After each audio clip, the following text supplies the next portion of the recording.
I am your host, Sarah Larson, and I am thrilled to introduce today's guest, Bunny Peterman, with the Fascial Treatment Center here in Williamsburg, Virginia. And I am going to turn it over to her to tell us what that means. Fascial treatment. Fascia, if you've never heard the word, look it up. Fascia is my passion, and it should be yours too. Fascia is the most important connective tissue in the body. It basically keeps us looking healthy, young, moving, and all the good things. So fascia is very important, and that's what I do. I treat fascia for pain management is my primary passion and focus, but also aesthetics, wrinkles, cellulite, stretch marks, all of the above. I love it. And I've learned so much since meeting you. It's, I knew about fascia, but I just still didn't realize all of the benefits and all of the things that you've told me that you're able to help with is just incredible.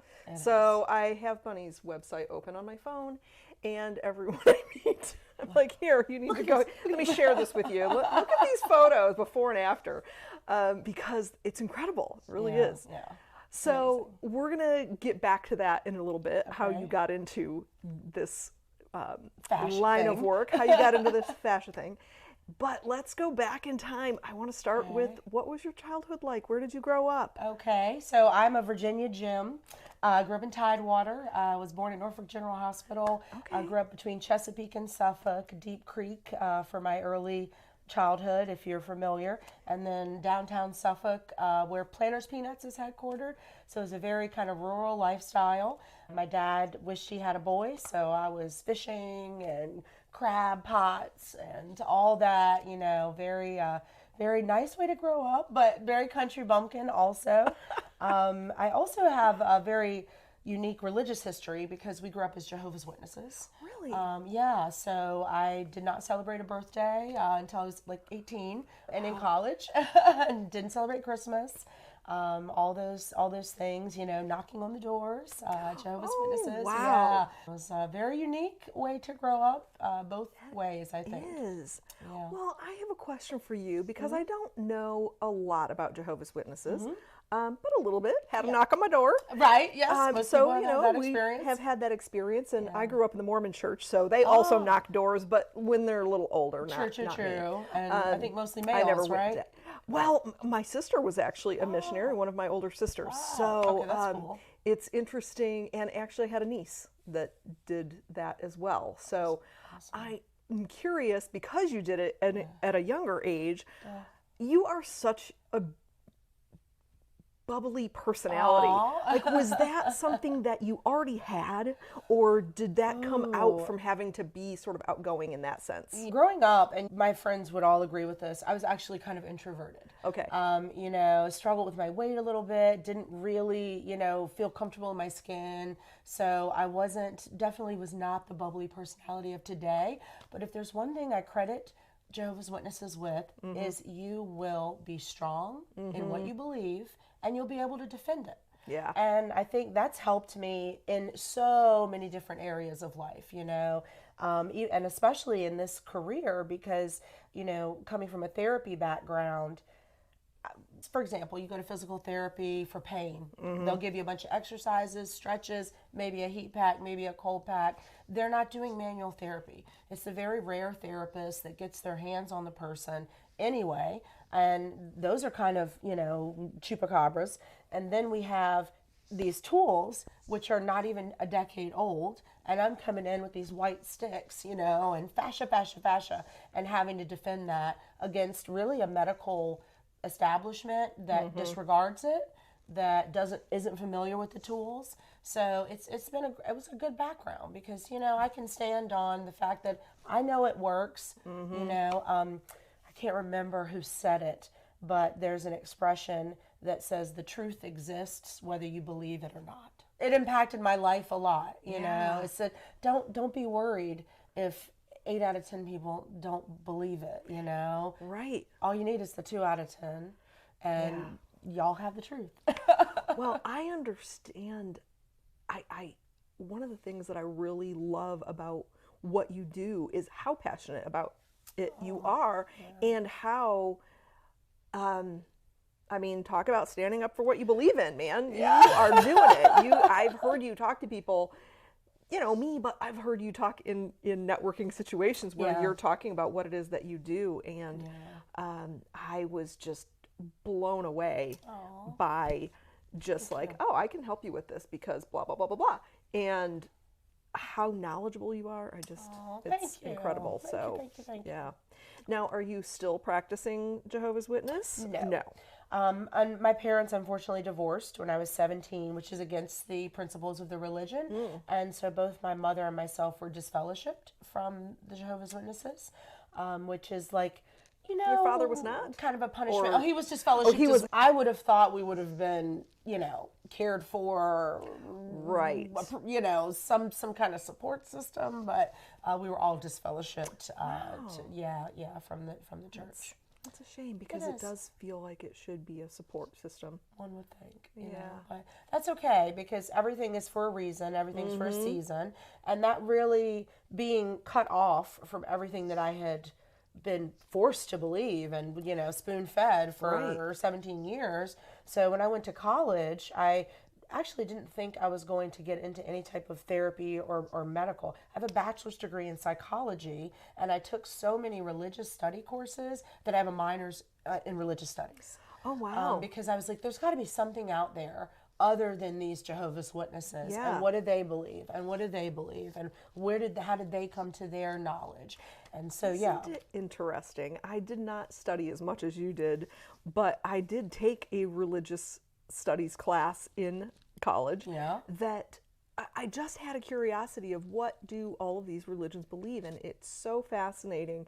Isn't it interesting when you grow up in something that's fairly strict? Yes. That you want to know where did this come from and why are there so many other alternatives? Correct. And I definitely, I don't know about you, but had a little trauma related to my religious background. Oh, yeah. And not because I think that Mormons in general are bad people. I'm sure you feel the same. Yes. And hearts are in the right place. Hearts are in the right place, but it was such a very this or that, heaven or hell type of situation that when I left it, and this is, I think it's an interesting thing that we go through when we're told that these are the ways. It's either this, and if you're not this, then you're bad. Right. And I think I always had this sort of underlying, I'm not good. Right. Yes. That subconscious. That agreement that you actually say yes to of I'm a bad person because I sort of want to do these things that aren't allowed. Right. I'm craving these things that are off limits, so I must be evil, Right. Yeah. It creates that dichotomy because you're on the surface doing all of these things that are right and you're inside in all this turmoil, and that can't be right. Right. Yeah. God gave you intuition, right? So if your intuition is pushing you to something, or your desire is pushing you to something. Now, I'm not saying be a serial killer, but you know what I mean? We're not blessing off on that. Like make out with your boyfriend, okay. Yeah. You know what I mean? So it's a lot of angst that comes from it. Yeah. And I think, my mother passed when I was about 30-ish. Oh, whoa, too young. And I was the youngest of 5 by 10 years. So I was probably a little surprised. I was a surprise baby for sure. And I think that it always was a strain on our relationship. Not a strain, not that she didn't love me, I didn't love her, but it was in the background. She didn't really know me that well because I tried to hide the things that, or it wasn't that I was hiding in public, it's just that I was kind of hiding a lot of it from her, or at least not throwing it in her face. Let's put it that way. Right. And so there was a wall between you. Yes. She couldn't know you. Right. Yeah.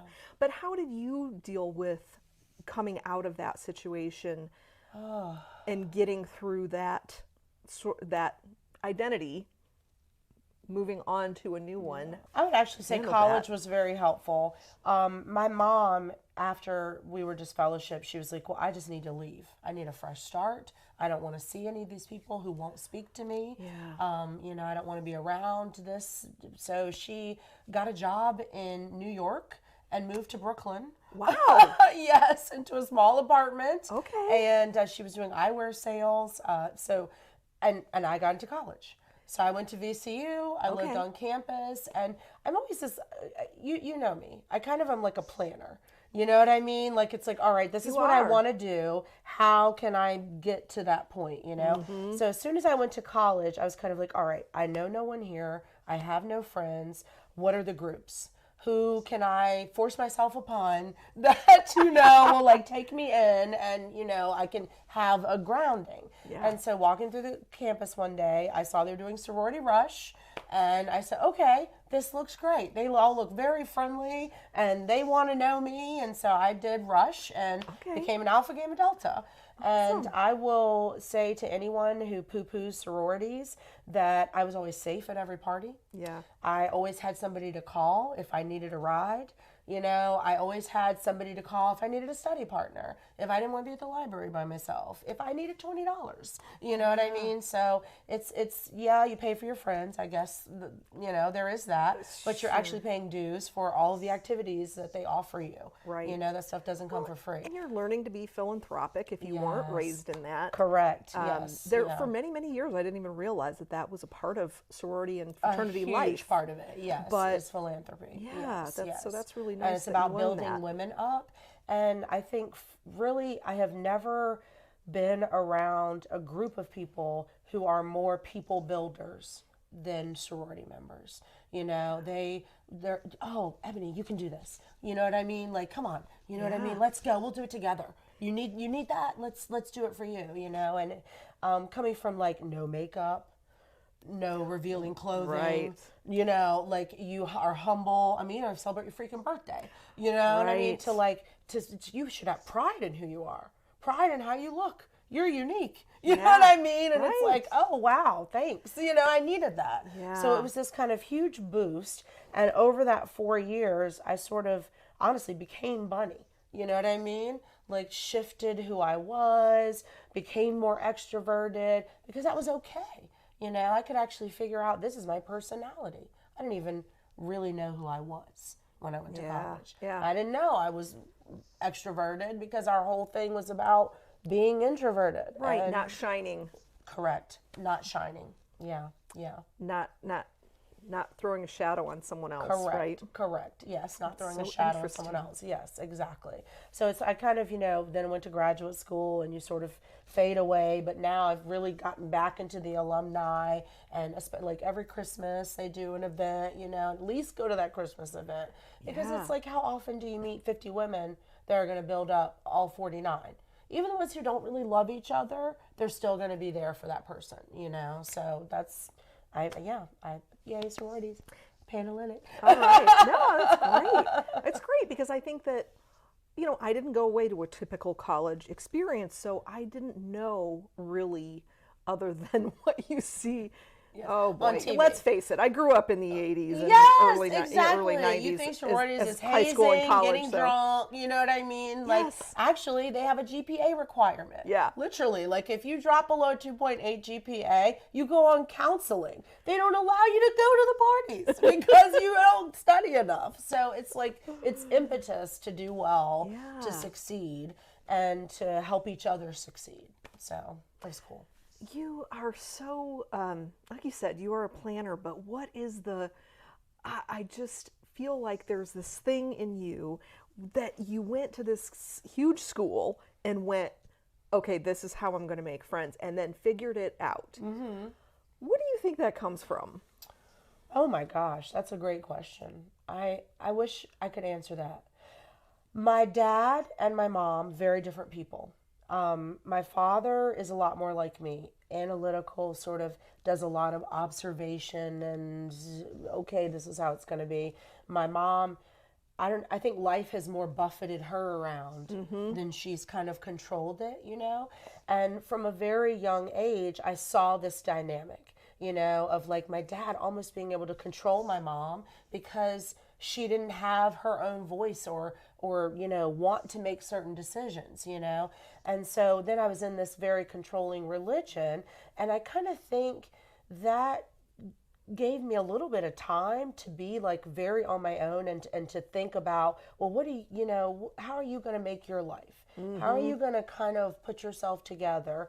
And I don't know, I've just always been that way. Even my mom says that. She's like, you know, I never had to make you study. I never had to, you know, tell you what to do. You were always just like, no, I'm going to do this. I'm going to meet Just had my that self-motivating goal. factor. Yeah, Okay. yeah. So I guess it was kind of innate, you know, yeah. and maybe also seeing my mom be controlled. I sort of knew that you have to, what is that old quote? God bless the child that's got his own. Yeah. You know, because my mother had nothing of her own, she could be controlled by all of these outside forces. And so I think very young, I got You understood that. I needed to make my own way. And that was the only way I was ever going to be able to be free.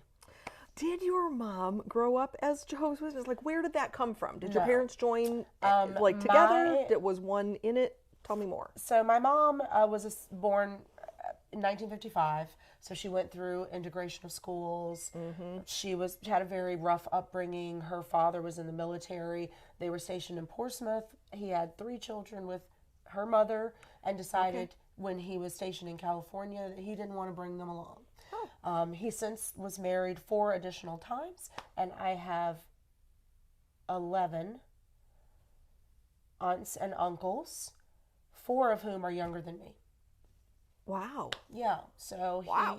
Okay. So he had 14 children with 5 different women. Yes. So anyway, my mom, right. She met her first husband, who they weren't even married, when she got pregnant at 18. Okay. She had my sister at 19. It's a long story. He killed himself. He committed suicide. Probably had bipolar, because my half sister has bipolar disorder. I suspect. Oh wow. Okay. So she was a single mother, you know, and trying to make her way. So my grandmother did a lot of raising of my sister, and she wanted to find a man who would be the provider, you know, and take care of her and my sister. Well, and that's, you know, an era when that was what people did. Yes. Yeah, you found somebody to raise your family, and that was great. Yeah. So my dad, I think he kind of like me knew he needed a grounding force for our family, and it just so happened that the Jehovah's Witnesses came ringing on the door. So shortly, I think I was maybe 2 or 3 months old when they started allowing the Jehovah's Witnesses to come in, study in the house, and by the time I was 1, you know what I mean, we were full-fledged. That was our thing. So I don't know that, again, my mom really made a choice. Right. My dad was like, this seems right. This is how we're going to do our family, and so she was like, okay. I mean, you've met my mom. Yeah, she's a quieter person. She really is. Yeah, and almost inscrutable, I think, is one of the words for her. You don't know what to think. Correct. You don't know really what to make of her, or what's going on under the surface. You know, there's a lot brewing under there. But she doesn't give it away. No. Yeah, you're right. I mean, I give it all away. I'm like, I'm tired. You are doing it all for her. Yes, exactly. I give full enough, okay? She didn't need to give anything because it's just all out. But yeah. Now, how much younger are you than your sister? She is 8 years older than me. Okay, so that's it's a big difference. Yeah. Are you close? She was like 6.5 or 7 when my mom met my dad finally. Okay. We are not close. Okay. No. Yeah. It happens. Yeah, 8 years older. She moved out of the house when she was 18, eloped. I was 10. You know what I mean? Like, she was never the ideal Jehovah's Witness. Yeah. So it was always kind of a struggle, a fight. Oh, so she was ready to get she was ready to get the heck out of the house. And then she married a second time, and he was in the military. So they were stationed in Guam for many years, then moved to New York, then Florida, then Williamsburg, actually, for about 5 years. Oh, wow. So as an adult, I spent time with her grown children and her kind of sort of melding, and now they're in Germany. They moved October, and they'll be there for 5 years. Okay. So, you know, I've never really, like, we're WhatsApp, you know, Happy Mother's Day. The holidays or holidays. Birthdays. Yeah. We are not close. We are not close. Okay. And she won't even speak to my father. Oh, okay. Yeah, feels like, you know, he was a tyrant and let the Jehovah's Witnesses ruin our family. And, Sure. Yeah, so... Which we actually have a close relationship now, my father and I. Really? Yeah, he lives in Chesapeake, and he is remarried. So I have two half siblings. Okay. His wife, Lynette, and he have a child, Malik, who is 16. Oh, wow. Yeah. Very young. Yes. Wow. Yes. Yeah. And my dad's 64 Just this proof year. that men can, Correct. Fathering children. And, yes. yeah. And God bless him because he wanted a son. Okay. Never He got finally it. got it. So I'm like, good for you, play basketball and like it's cool watching him grow up, So is he doing the crab pots and the fishing and all that? No. Malik is a typical 16-year-old on his phone, Right. or playing sports. Okay. So no, that's funny. and he doesn't even own a boat anymore, which is crazy because like the dad I knew was always on the boat. Oh, But maybe that's because he wasn't too happy in his marriage. Well, now there's a thought, right? Yeah, it's like, wow, Dad was mowing the lawn even when it was like an inch. He was always trying to get out of the house. So I'm kind of like, maybe now I see hindsight. Right. Yeah. But now he seems very happy. Okay. So after college, you graduate with this degree in psychology and Yes. religion. So what next? Right, exactly. What do you do with those? Right, what do you do with those? I debated between like becoming a psychologist and actually having a religious perspective because I think that's unfortunately rare in psychology. There's always people that are into their religion, and psychology has this science perspective only, and they don't bring God into it a lot. So I thought about that. But my counselor, actually, because I was in the honors program at VCU, and it was 2003, and she was like, there's this OT program, and this is one of the rising 10 professions in the United States right now. She's like, they're looking for admissions. You won't even have to take the GRE because of your GPA. What do you think? And so I was like, oh, occupational therapy. You know what I mean? Kind of, okay. Well, that's a big difference, right? Yeah, exactly. And then I realized there is a lot of psychosocial component to it. My first job was at Eastern State Hospital for 3 years. Eastern State Hospital is our local psychiatric hospital in Williamsburg. Yeah. So if, let's say you rob a 7-Eleven and you go to jail and you're acting crazy in jail, they'll send you to Eastern State for something called restoration to competency. And that was my caseload. So I had all criminals. Okay. Yeah, which was kind of crazy. I also worked with not guilty by reason of insanity or NGRI clients.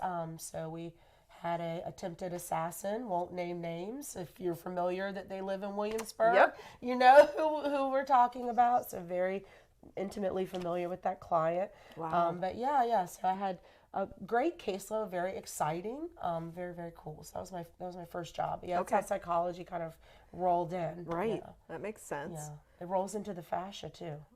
Yes. We'll get to that, I guess. Yes, absolutely. So what came after Eastern State? Mental health in the United States is in a very dire situation. Virginia is like 37th or 38th on mental health spending in the United States. Wow. So we have a tremendous amount of recidivism.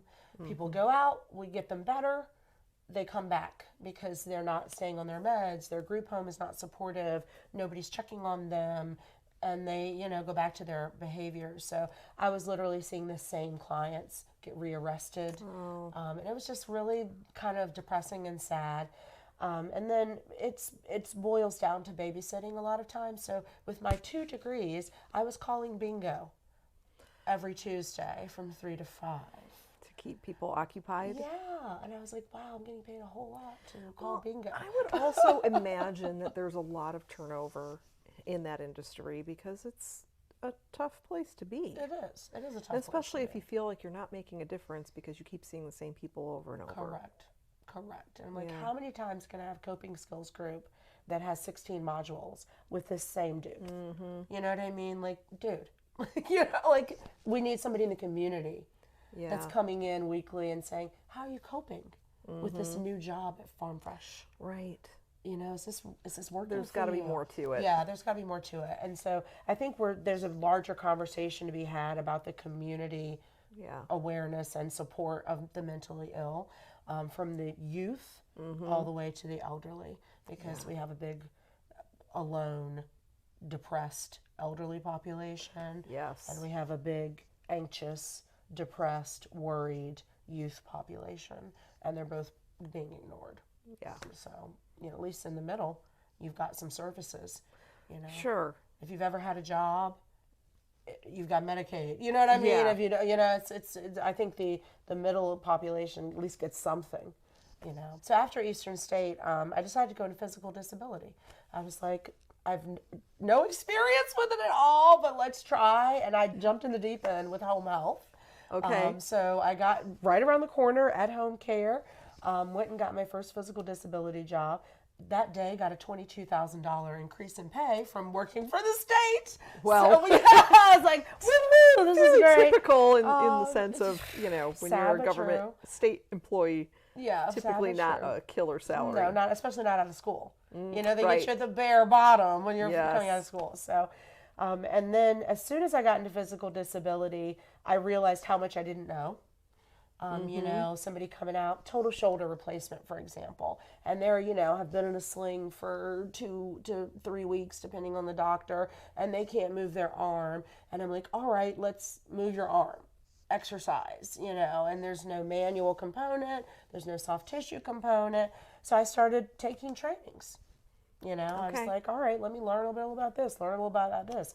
The most impactful one was a John Barnes-based myofascial release training. Most everybody knows that name. John Barnes, the guru of myofascial release, was a doctor of physical therapy since the 70s and founded a huge clinic in Sedona, which is still operating. I mean, they have like a compound now of therapists. And so that was my beginning of manual therapy and my knowledge of fascia, Okay. which was that, okay, the soft tissue, any surgery, any fall, any shift at all from normal anatomy is a soft tissue problem. Our bones, you know, they're nothing. If you've seen a skeleton Right. in a lab, it's wired together, you know, just so it can look like a skeleton. Our bones are floating around in a mass of soft tissue. Never thought about it that way. It's but very That's true. a great description. Yeah. Have you seen archaeology? Our bones are separated, right? Like Yeah. they don't have anything holding them together except the fascia, the muscles, the tendons. So our soft tissue is so powerful that it has enough tensile strength to keep all that bony matter in an ergonomic pattern, in a normal pattern. So your arm just doesn't float away. The body is so amazing. Yeah, exactly. Your hip doesn't dislocate when you get pregnant. Yeah. Because the soft tissue has that much strength and that much malleability. Wow. It's amazing. You know, we are amazing creatures. But yeah, so that was my dive into manual therapy. Okay. So in 2009, when I started physical disability, just started training. And then I'm using manual techniques. And then in 2012, as you know, I got in a bad car wreck, bad car accident. So I developed a condition called lymphedema of the face. I was basically Phantom of the Opera. My eye was very swollen, my cheek, my jaw, and of course the lymph nodes in my neck. And so my doctors were all like, well, it'll resolve with time. And I'm 7-8 months post of my accident and it's not resolving. I can't even blow my nose without my eye swelling, even worse. Wow. I would wake up in the morning with my eye dripping from the gosh, fluid Bonnie. that had accumulated in my face. So I was like, okay, there's got to be more to this, right? So I, just look on the internet, Google swelling of the face, and that led me down the rabbit hole to the lymphatic system. So in 2012, 2013, I started learning about lymphatic. 2014, I decided to become a certified lymphedema therapist. Okay. So that I could selfishly treat myself. Sure. You know what I mean? I mean, it makes sense. Why not treat yourself? Right. So then once I learned about lymphedema, I realized that we need compression, that we need to move the fluid out because it's lodged in the fascia of the face, right? So I'm like, okay, interesting. So I made myself a face compression garment using the beads that we put in baby dolls to make them heavy. Really? Yes, and then foam around that, and I made a strap around my head. Was this a Phantom of the Opera type mask? It looked like Phantom of the Opera. Oh my gosh. Absolutely. It looked like a kidney bean. So You're it going to have covered to this share whole some side photos. of my face. I know I've seen some photos of you post-op and all that Yes, stuff. yeah. I would love to share some of those if you 100%. are willing, Yes, because I I'll think send it them would to be you. Yes, nice for people to yes. see what a difference it has made for Correct, you. Which correct. is why you are so passionate about Yeah. this subject. Yes. So I got rid of my fluid, at which point I was left with a heinous scar and about a 2.5 centimeter drop of my levator muscles. So if you know anything about the eye anatomy, you actually have 16 muscles around your eye. They operate the eye, they focus your lens, and they elevate and make you look young. So those elevator muscles are what weaken as we age, and that's why we start to droop, eyes start to droop. So my elevator muscles, because this was where I was hit, they were basically bisected and not functioning. So in 2016, scrolling Facebook, and I still had a lot of chronic pain at this point, mind you. My lymphatic system was better, lots and lots of chronic pain. I see an ad that says it's not fat, it's fascia, for the original Fascia Blaster tool, the first one that ever came out, which was $89, the 4 big claws. And I said, I know this fascia thing from my earlier experience and all my manual therapy. Yeah. And I was like, I've been using my hands, you know what I mean, for like 7 years now. So I know manual therapy. I got the tool and it was like, oh, you know, the heavens cleared. You realize this is the Holy Grail. This is everything. So yeah, that's how I found fascia, I guess. It's something we talk about a lot in coaching. A lot of times our expertise is really just somebody who used to be us. A previous version of ourselves, a right? previous version of you. So you're really, you came through this, so of course it's something you want to share with other people. Yes. Which I love. Yeah. And you're super passionate about it, of course. Yeah. When you have found something and it's truly changed your life. You just want to tell everybody. Yes, exactly. Yeah. You're just like, hey. You can't stop talking about it. Yeah. And that's how I feel. And it took me a while of working on myself, working on my husband, and then I gradually brought tools into my clients. Yeah. And I was already like the manual girl, you know, they're like, oh, you got pain, see Bunny, you know what I mean? Like, let me give you an OT referral. Well, this makes so much sense as to why your business just was booming right out the gate. Right, yeah. Well, because like doctors in Williamsburg already knew that you were the woman. Already knew, yes. And through that time, I guess about 2018, I want to say, to like, you know, the current day, and working in home health, I just had a few people every now and then they'd be like, oh my God, if you do this and just this, call me. I'll pay you to do this. You know what I mean? Yeah. Can I pay you to do this? Come to my house and do this. And I started hearing this from like multiple people. Yeah. We'll pay you to do just this, not all this other OT stuff. Just do this with the devices. And I'm like, wow. And I've got these little old ladies with arthritis and I'm going over it with the blasters and they're straightening their fingers and I'm like, can you come every week? You know what I mean? And so there was this germ of, wow, this is the Holy Grail. The seed was planted. The seed was planted, yes. And then the pandemic happened, so we'll just file that and see. What did you do when that happened? And I know that anybody in the healthcare industry go crazy, understands just like that, everybody. you know, there are people who need you, and you're not allowed to help them because unless it's essential. Yep. I'm sure you could make an argument that fascial remodeling and work is essential. Yes, absolutely. Lymphatic drainage, all of those things. Absolutely. So home health during the pandemic, we had more clients than anyone because we had all the PPE. Because you're going in the home anyway. You've got MRSA, you've got staff, you've got all these issues. So we have PPE out the wazoo. Okay. And then you have all these people who need therapy who aren't going to clinics. They're not going to go to the shelter alarms and be around 30 people at one time. Yeah. They're staying home after their knee replacements and hip replacements. Right. So we were more busy than ever. And honestly, it was killing me. You had to derobe PPE, dispose, like literally I had a garbage can in my... You have to be so careful. Yes. And then in the middle of the summer, you are sweating. I mean, face shield, everything, you know, the whole 9. Yeah. And that's between every client, 6 clients a day. And I'm driving between them.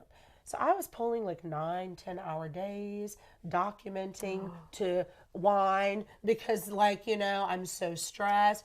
I gained 45 pounds between March of 2020 and March of 2022.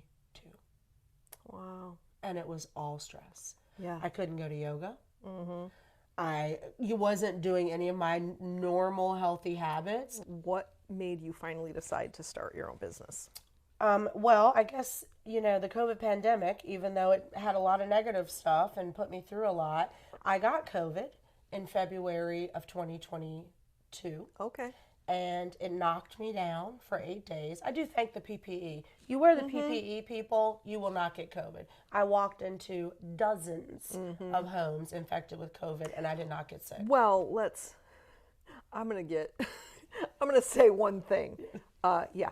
But you were stripping it off between clients. You weren't using reusing this. There is a protocol for this. Correct. Yes. And also, you can only reuse face masks if you've used a face shield in combination, because that mask does get the COVID on. Anyway, but yes, if you use PPE correctly, it will work for you. Right. But I guess, still somehow got it in. Might have even got it in travel. And I can say that now because I'm gone. But I did go on a vacation to Jamaica in January. So that's probably why I got COVID. It's somewhere in your travels. Somewhere in my travels. But anyway, so 8 days, I basically sat on the couch and could hardly move or think. I hadn't had it before, so I got hit with it hard. But it gave me time to think, gave me time to pray, gave me time to let all those comments saying, people, call me. Right. Let it coalesce. Yeah. And I realized that if I stayed in home health, I would continue to gain weight. I would continue to be sick and unhealthy because I was under so much stress. The healthcare system has not bounced back. Right. It's crashing. We're in the middle of watching it crash.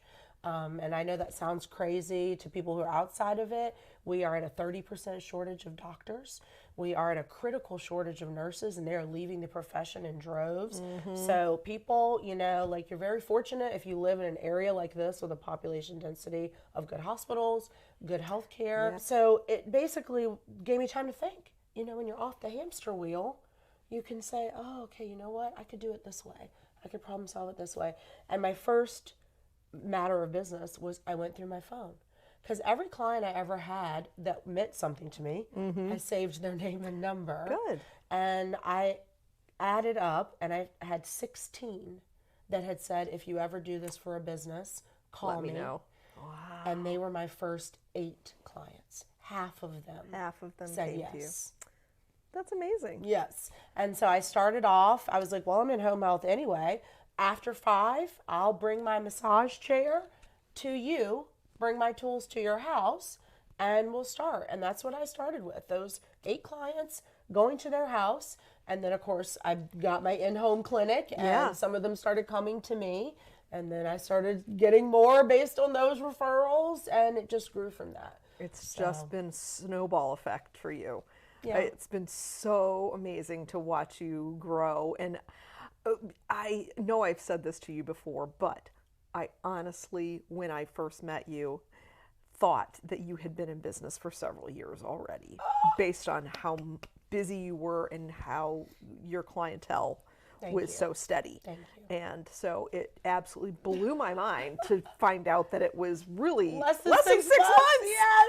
Oh my God. Exactly. That was amazing. But I credit that to home care. You have to be very professional, extremely organized.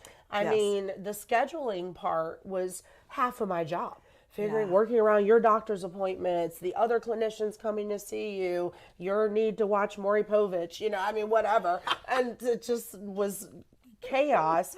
So it kind of made me a business person without really, realizing it. Yeah, and I went very small. I had no overhead. I spent $169 on a massage chair and did it after work. You know what I mean? So, and then my sauna in my house, it's, hey, if it doesn't work out, I've got a nice sauna.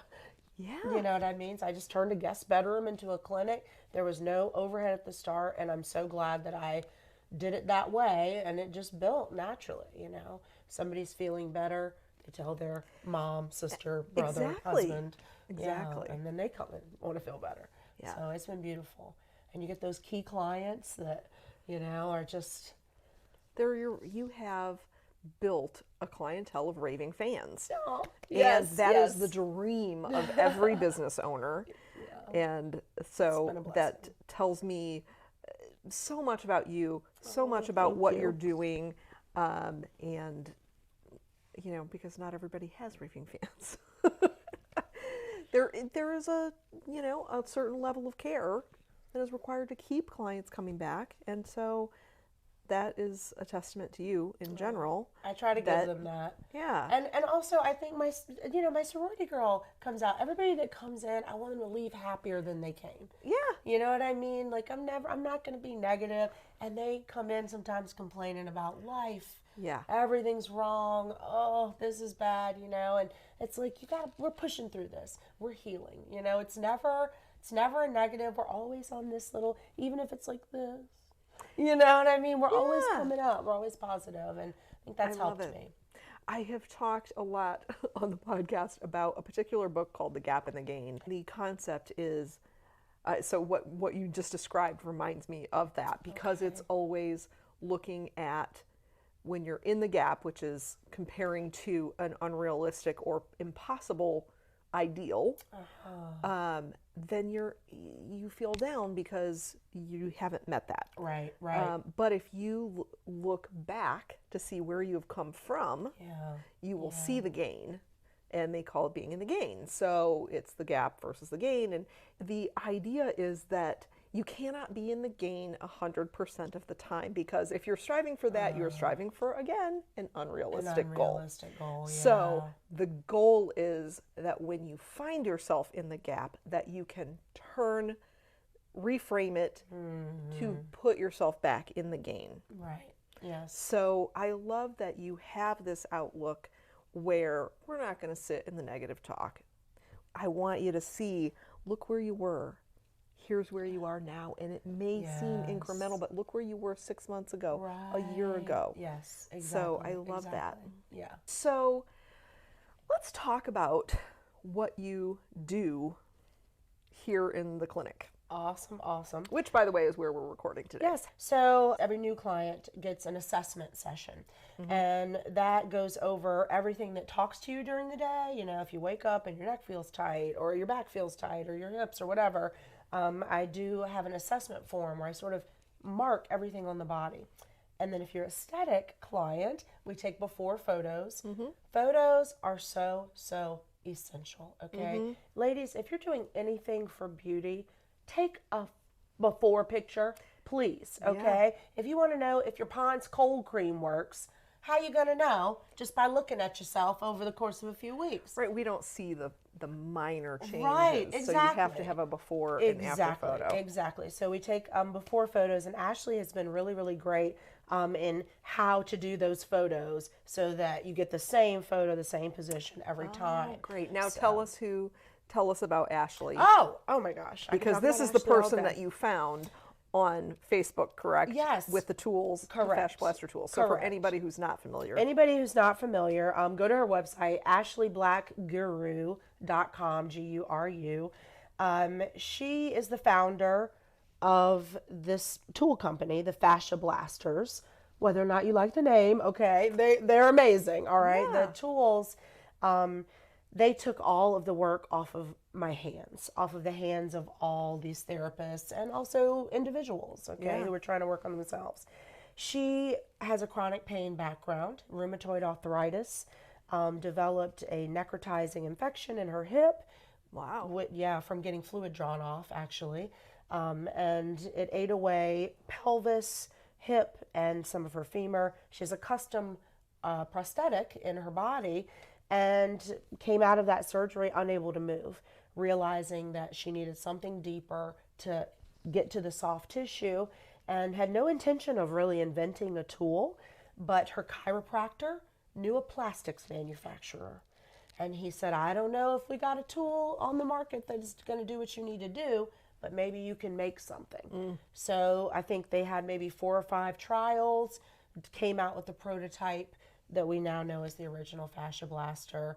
And she's got probably 500,000 now followers on Facebook, is a multi-million-dollar entrepreneur of the year last year, 2022. So Wow. she is burning it up with selling the tools and also educating. Her newest thing she has started is something called the Fascia Advancement Academy, which I'm a graduate of. I went to in November of last year in Costa Rica. So she's training clinicians in particular on how to use her tools. So Ashley, I look to her as a mentor, as a mom figure. I mean, she's just this little ball of energy and light. She's so supportive of our business, but at the base of it, she wants women and men to feel better and to look better, because that's what God wants for all of us, to feel good and to look good. And she's a very spiritual person, very deep person. So hi, Ashley. If you're listening to the podcast, hope you are. So I credit her with giving me the tools I needed to fix myself so that I'm normal and feeling good, and to fix all my clients. This is the way of the future. If you've never heard of it, you will, because she set out to change the world. So yeah, the business basically, like I said, bloomed during COVID. And, you know, I knew enough from getting my master's degree. That was the last class of the OT degree, is a business and professionalism class. Oh, that's you have to write a great. business plan for any kind of business that has to do with OT. I can't even remember what that was in the class, but I remembered how to do it and the bones of it. And my husband was very helpful in putting together kind of the billing and pricing schedule. He used a $50 algorithm, I guess, or you know what I mean, formula, which is how I developed my tiered system. And between February and May, I had my business plan written out, knew what I was going to do, and launched June 1st. So, yeah. Just so great. We didn't talk about your husband, but Oh, yes. he is such a lovely man and Amazing has human been being. so supportive, is just always here for the ribbon cutting, for the grand opening, so Yes. supportive. Yeah. What a great guy. Love him. Love you, Rob. Yeah. Yes. You do need a team when it comes to being a business owner, and having somebody who truly supports you Yes. is so, so, so important. Yes. It doesn't have to be a spouse. It can be your No, it can- mom, your sisters, you know Right. what I mean? Like But- just that fallback. But also the other part of being a business owner, I mean, it helps to have people who are there to support you, but also it helps to be in connection with people who are business owners, who understand some of the challenges, Yes. and also might know how to resolve some of those types of challenges. Fully agree. So, I think that that's an important part of being a business owner, because your friends and family may, I've talked about this before, but may try to give you advice that isn't really good for your business, but it's to protect you. Correct. Because they would not necessarily do what you're doing. Correct. Yes. And they've got the fear. It's their own fear that they're giving you advice from. Yes. And so we Absolutely. have to be careful that we're getting advice from people who aren't trying to protect us from ourselves. Right. Yes. I mean, there is a point at which you might need protection from That's yourself, true. but That's true. But typically yes, it's yes, not yes, every day in your business. I will give a perfect example of that. My sister, when I first told her the idea of the business, her biggest question was, well, how will you get clients? How will people come to you? How will you get clients? You're never going to get clients coming to you out of pocket, not billing insurance. There's no way. There's no way. That was her thing. So I'm getting the business going, several months into it. I'm like, wow, I need to rent a space in Williamsburg. Having too many clients. Now I'm fully booked, too many clients. So now she says, well, don't wear yourself out. You might have too many clients and you're just going to burn out. I'm like, So you went from not having any clients to now you got too many. You got too many clients, it's going to be crazy. And I'm like, okay, yeah, thanks for your helpful advice. Right. I'm good. Yes, yeah. and that's the coming from somebody who doesn't understand Yes. the business and how you plan so that you're not overdoing it. Correct. Yes. Yes. And then now I actually have balance. Yes. When I was working in home health, you cannot stop the referrals from coming. Right. And You don't have expect you to control take- over it. You have no control. You have zero control. And they're putting 10, 11 patients on your schedule and telling you to triage. Wow. And then it's like, oh wow, who doesn't need to be seen of Right. these 11 people? You And know what I there's mean? no one. There's no one. They They're ought on to be for a reason. seen because they're on the list, you know? Yeah. So you're burning yourself out. You have zero control, and half the people are getting worse, you know? And you can only see them once a week because you don't have time. And you got to, you know, I have 30 minutes because I need 15 minutes to document. Right. Wow, I have balance. Yeah. You know? Yeah. You just had a lovely vacation last week. Exactly. Yes. So great. I was able to schedule a half day to do your So that we could podcast this record today. afternoon. Yes, I love exactly. that. You know, Thank it's you. great. It's wonderful. So we talked about Ashley Black and where you learned this. So obviously we've talked about the fact that we're here in Williamsburg, Virginia. Yes. Bunny is only one person and cannot treat everyone in the U.S. Right. or beyond.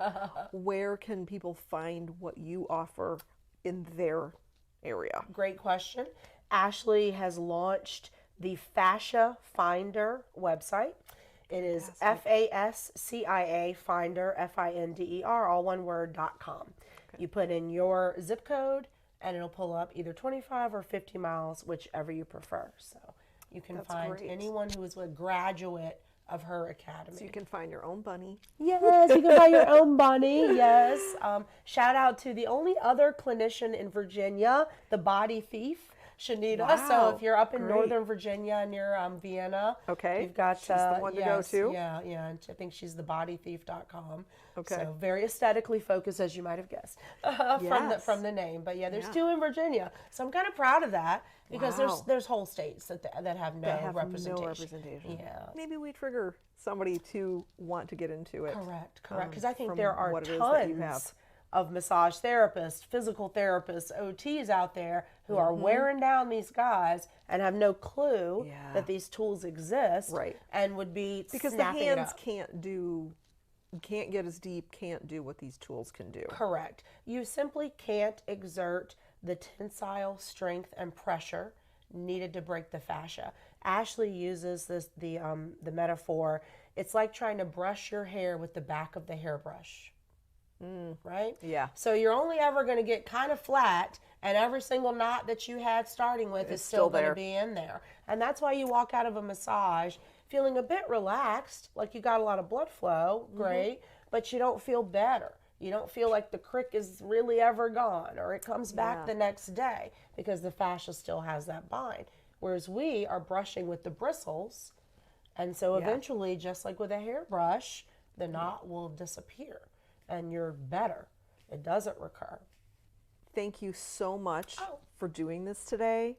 I always enjoy a conversation with Bunny. Thank you. Thank you. But, and I really am happy that we're able to share some of that education and share what it is that you're doing, Yes. so that other people can find that relief Thank you. that your clients are getting. Yes. It was an honor. I always have fun with you as Thank well. you. So love to talk about fascia anytime.